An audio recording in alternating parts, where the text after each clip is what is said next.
What's up guys, it's your boy Malice, and I'm going to bring you my Apex Legends Season 4 settings today and run through it real quick. A lot of this is super basic. You pretty much know what everyone else runs, but everyone has something slightly different.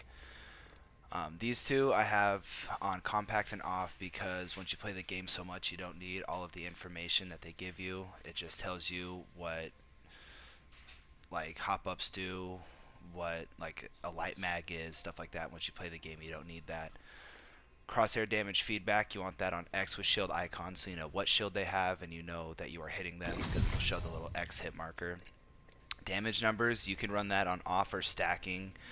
Damage numbers aren't always accurate, so having them on stacking or even just on in general isn't always the best, but it will make you a little bit more confident in pushes because you know that you dealt 130 to this legend or 75 to this one, so it'll leave you a little more confident in pushes. But off is just fine too. I ran off for season 2 and 3 and then I just turned them back on for 4. Ping opacity, I just left that on default because it's nice to be able to see pings as clear as possible, especially enemy pings and whatnot. Obituaries, I don't know what that means, so I've just left that on. That is just, yeah, kind of dumb. Minimap rotation, I leave that off, but I've left that on in like some Call of Duties. Just your map will rotate with you. I don't know if there's a map on here. No, there's not. But that's also personal preference. Weapon auto cycle on empty. That's also a big one. So if you don't know what that means, once you have completely depleted your ammo in your gun, it will automatically switch for you.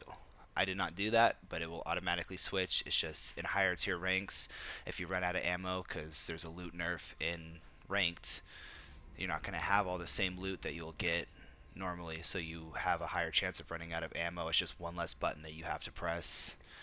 Auto sprint and double tap sprint are trash. Don't ever use those, especially in higher tier ranks, because you want to be able to walk when you need to. It's just not fun. I guess in Call of Duty it's a little more acceptable, but this game just I would never have that. I've also never changed this, so I just left that on 3D. This is a big one though. Taking damage closes death box menu. So when you're, especially in higher tier rank games, even like diamond and even platinum, you'll need to shield swap, you'll need to grab meds, you'll need to grab ammo. It's really annoying being pinged with an R9 or with, you know, whatever gun it is. It'll shut your death box menu out, so you want to leave that off so you can go in there, loot up. It's especially nice if you have full shield. You go into loot and they're hitting you for your shield, you can loot up, swap shields, dip out, phase, grapple, ult, whatever you need to do. Streamer mode, I stream sometimes, but I've just left this off. I don't know if you're required to have that on when you stream. I haven't gotten in trouble. Usage sharing, I've just left that enabled. Colorblind mode, if you're colorblind, use that, obviously. I had it on, I think it's this one, because it turns the gold shield orange, and orange is my favorite color, so I use that in like season 3. If you go back to some of my videos, you'll see that. I hate subtitles. It's just too much clutter. I like to eliminate all the clutter possible. If you do have subtitles on though, the subtitle size is all personal preference. It's just up to you. And then I've also never changed this. Your controller. So this is a big one. I have a scuff with 4 paddles, so I don't need to have a button layout. But if you don't have a scuff or the PS4 back button attachment, this is my recommended controller preset for you. Your L2 is going to be jump. Your R2 is going to be your tactical ability. So your aim and shoot are going to be your bumpers. Your bumpers have a less response time than your triggers do. Your triggers take longer to press down than your bumpers. So to aim and shoot, it's going to take just even that split second less time. Your crouch is going to be your right thumbstick. The only thing that you're going to need to take your thumb off the aim stick for is ping and melee, and those aren't the biggest deals. You can work around that, especially if you know how to play claw and you need to melee someone. Then you can just take your finger off the bumper and melee while you look around. Claw isn't that hard to play, but it takes a minute to get used to. Your ultimate ability, though, it is not L1 and R1. I don't know why it shows that. What it will be is your tactical ability plus X. So it'll be R2 and X. That will activate your ultimate ability. I don't know why it says L1, R1. That is not what that is. But if you like that, You can run that. That's my favorite one. It just eliminates you taking your thumb off the aim stick for the most part. But evolved, button puncher, and button jumper, I believe, are also good ones too. So that's all personal preference. No dead zones on the L2, R2. Oh, crouch button. I have that on hold. That's just a personal preference thing as well. A lot of people use it on toggle, especially on higher ranked, but it's easier to B-hop, easier to slide jump, and all that fun stuff if you have it on hold, but you can still do it on toggle. Just the same, it just is a little harder. It just takes longer to get used to. Aim button, don't ever run that on toggle. It's a horrible decision. Menu cursor speed, I have that on halfway because when you're in death boxes, you want to be able to zip and slide up and down, get your bats, your meds, your ammo, and you want to get out of there as quick as possible. This is atrocious to me. That is way too slow. So I have that on halfway just so you can zip up and down very quickly. So look sensitivity, I have that on 6 because movement is very important to me. I like to be able to do the little Dizzy and Asu zipline trick up and down. It'll just help you with everything. You're able to look back and forward before you hit the ground. And that's also very important, just so you can look behind you, see who's behind you, whatever the case may be.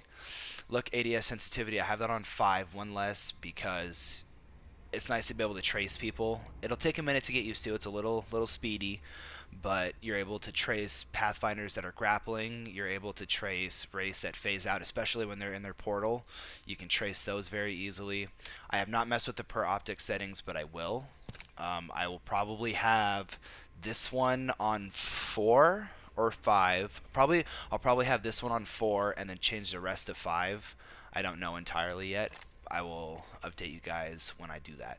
My response curve is classic. I've heard some people use linear a lot.